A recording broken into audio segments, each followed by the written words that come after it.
Hoje tenho o prazer de anunciar a minha colega Lia Vasconcelos, professora do Departamento de Ciências e Engenharia do Ambiente da Faculdade de Ciências e Tecnologia da Universidade Nova de Lisboa e investigadora do MARE. Lia, olá. Olá. A Lia é doutorada em Engenharia do Ambiente pela Faculdade de Ciências e Tecnologia da Nova e é atualmente coordenadora da linha de governança e de literacia do MARE. Tem centrado a sua investigação em processos inovadores de decisão, nomeadamente desenvolvendo metodologias para mobilizar e envolver multi-stakeholders em processos colaborativos, visando novas formas de governança em políticas públicas colaborativas, em planeamento e gestão ambiental. É investigadora principal e fundadora do W-Team Up, que é um grupo de ação e investigação em processos colaborativos, e tem coordenado também diversos projetos e é também facilitadora em processos colaborativos, quer em Portugal, quer no estrangeiro. Hoje vem falar então do OceanWise. Este projeto são laboratórios sociais para banir os poliestireno expandido e extrudido do oceano. E, sem mais demoras, dou a palavra então à Lia para partilhar connosco então o OceanWise. Okay. Obrigada, Marta. Obrigada pelo convite. É com muito prazer que eu aqui estou. E o que eu vou apresentar tem a ver com a minha investigação. Portanto, quando eu falo que investigo processos inovadores de decisão, no fundo não é mais do que co-construção da decisão, isto é, envolver os stakeholders na decisão que os vai afetar. E é isto que nós fazemos nos laboratórios sociais para banir, e agora dito numa linguagem mais acessível a todos, para banir a esferovite do oceano. No fundo, o EPS e XPS é a esferovite. E o que nós montamos é dentro do projeto, que já vos vou falar sobre ele, montamos laboratórios sociais que, no fundo, são plataformas para abordar os desafios dos problemas complexos. E nós sabemos que nesta área este problema é altamente complexo, tem imensas vertentes. Estas plataformas, que inclusive estão reportadas no livro do Hassan, que se chama The Social Labs Revolution, são plataformas que são sociais, isto é, envolvem grupos e dinâmicas de grupos e pessoas a trabalhar em conjunto e chegar a conclusões conjuntas, são experimentais e são sistémicos. E são usadas em muitos contextos, desde ambiente, ética, problemas de defesa, etc. Portanto, em qualquer contexto, estes laboratórios podem ser usados para envolver os participantes e para que eles trabalhem em conjunto e co-construam em conjunto. Então, o que é isto do OceanWise? Tudo começou no OceanWise com as convenções marinhas, especialmente a Convenção da OSPA, o Plano de Ação para o Lixo Marinho da OSPA e as 55 ações que são dedicadas ao lixo marinho, das quais 32 estão muito vocacionadas para o Atlântico Nordeste. E nestas 32 inclui-se combater o lixo marinho com origem em atividades marítimas, combater o lixo marinho com origem em terra, remover o lixo marinho e educação e sensibilização ambiental ligada ao lixo marinho.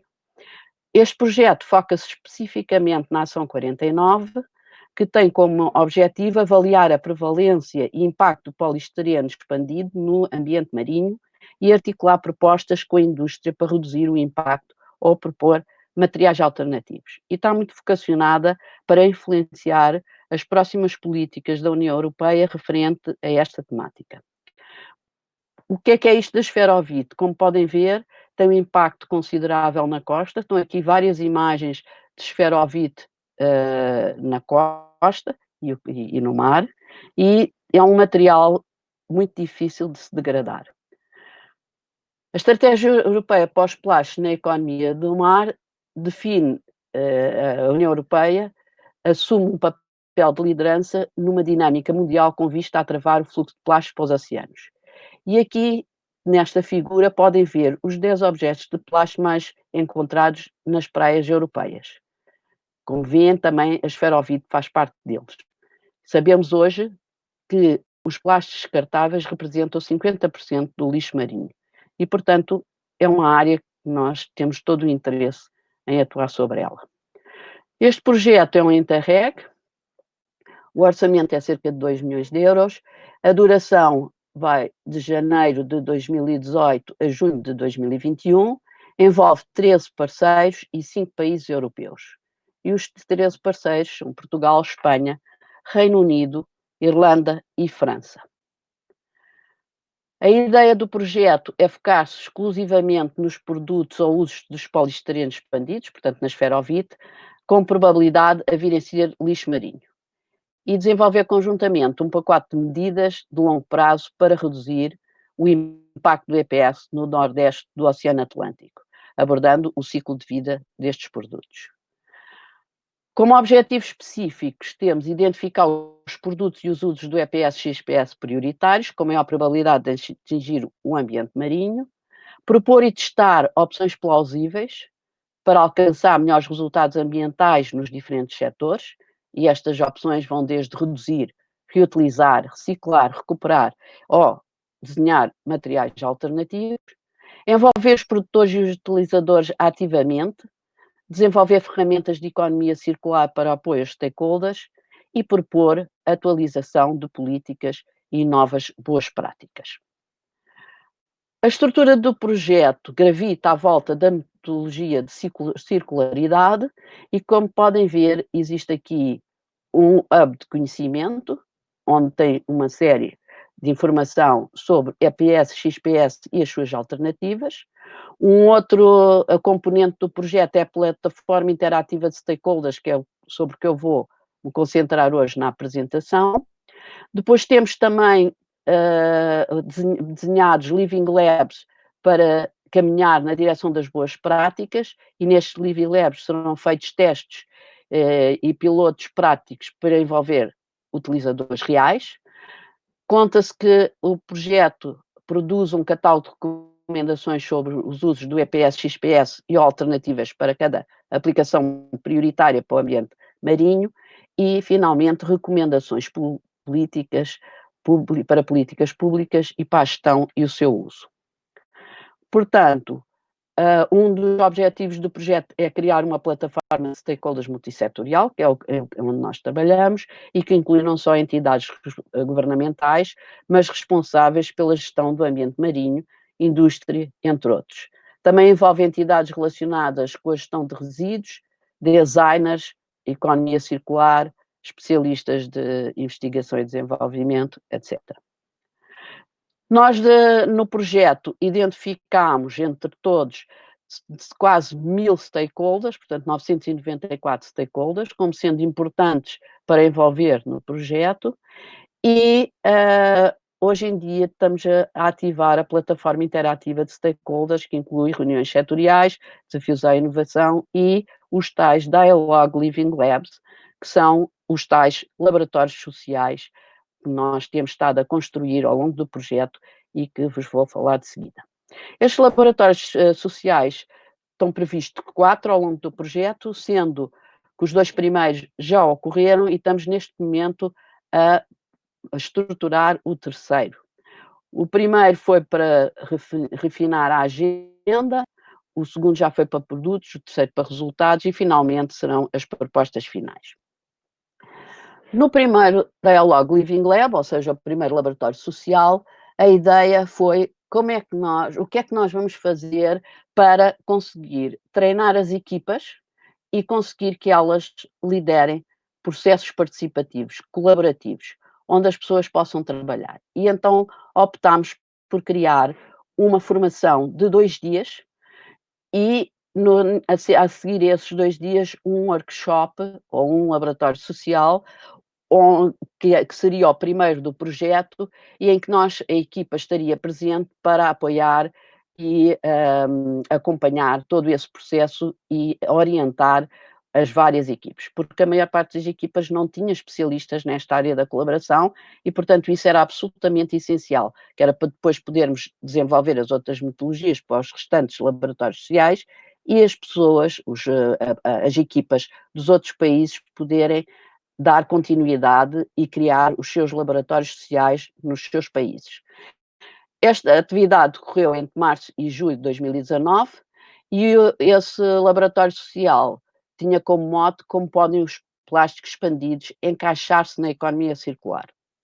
Portanto, o objetivo foi preparar os parceiros para implementar metodologias colaborativas, envolver vários stakeholders ao longo do desenvolvimento do projeto e capacitá-los para eles poderem conduzir os seus próprios laboratórios sociais. Foi explorada neste laboratório social a relação entre o EPS e o XPS e a economia circular, e surgiram a partir daqui, foram identificadas áreas prioritárias para cada um dos países. No fundo, o que se pretendia neste primeiro laboratório social era construir a agenda para o desenvolvimento de todo o projeto. Portanto, como podem ver aqui, o objetivo foi muito dirigido a definir os principais benefícios e novas oportunidades, bem como as restrições e preocupações relacionadas com o EPS, XPS, e isto foi feito pelos participantes, portanto, pelos stakeholders que tinham sido identificados, e identificado 3 prioridades relevantes a serem abordadas para a integração do IPS e do XPS na economia circular. Como resultado deste laboratório social, como eu já vos disse, construiu-se a agenda coletiva e a estrutura para as próximas iniciativas. Em questões de participante em todos os países tivemos um total de 113, que vêm de vários setores de atividade direta, e podem ver aí os vários setores que estão delineados, gestão ambiental, gestão de resíduos, pesca, academia, etc. E podem ver também nesse mapa as várias cidades que conduziram os vários países que conduziram este laboratório social e algumas imagens do que aconteceu no laboratório social. Como veem, o laboratório social é algo muito dinâmico, onde toda a gente propõe, toda a gente debate, toda a gente contribui de forma estruturada para os objetivos do projeto que está em mãos. Toda esta metodologia é construída com os próprios especialistas das várias equipas, proposta, discutida e, portanto, inclui uma série de reuniões com eles para ter a certeza que todas as fichas e todos os elementos de trabalho preparados pela equipa da colaboração são adequadas e vão em direção ao que se pretende de objetivos do ponto de vista mais científico e técnico. Portanto, daqui saíram uma série de benefícios, oportunidades e restrições e preocupações, e apresentam-se neste slide algumas questões que foram comuns aos 5 países. São elas aumentar a colaboração e a cadeia de valor, desenvolver novos produtos e modelos de negócio, características do material de IPS, fortalecimento das cadeias de reciclagem, oportunidade de mercado para a substituição de matérias-primas e reciclagem, sensibilizar a sociedade civil e os benefícios ambientais, nomeadamente necessidade de redução de lixo marinho. Destas prioridades, deste laboratório social, saíram também uma série de prioridades que, como podem ver aqui, que estão aqui sintetizadas por países, Portugal, Irlanda, Reino Unido, Espanha e França, são diferentes de país para país. E são estas prioridades que, de alguma forma, vão estruturar todo o trabalho nos laboratórios sociais daqui para a frente. Neste caso, foram a base para o segundo laboratório social. E, portanto, as pessoas identificaram as prioridades e depois, de acordo com essas prioridades, trabalharam mais em profundidade essas prioridades para desenvolver ações e proporem ações que fossem importantes para dar continuidade e concretizar essas prioridades. Simultaneamente, do primeiro laboratório social, saíram uma série de cenários para o IPS, XPS e outros plásticos a curto, médio e longo prazo, que nos serviu de base para preparar o método Delphi e fazer a consulta a especialistas. E esta metodologia está agora a ser aplicada e estamos à espera dos próximos resultados, provavelmente dentro de um mês ou 2 já temos os resultados referentes a esta questão.